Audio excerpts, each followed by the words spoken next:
Hi, I'm Emily from the Blue Mouse, and today I'm going to teach you how to work a purl two together for beginners. This is commonly abbreviated as P2TOG. So to begin, you want your yarn in the front of your work, and you know how stitches have a front loop and a back loop?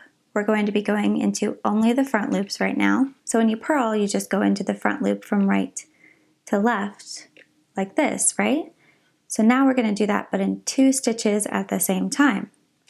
So into these first 2 stitches, we go into their front loops from right to left, like this, okay?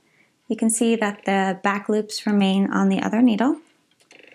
That's how it's supposed to look. And now we're just going to yarn over, so bring the yarn from front to back and pull a loop through with your right hand needle.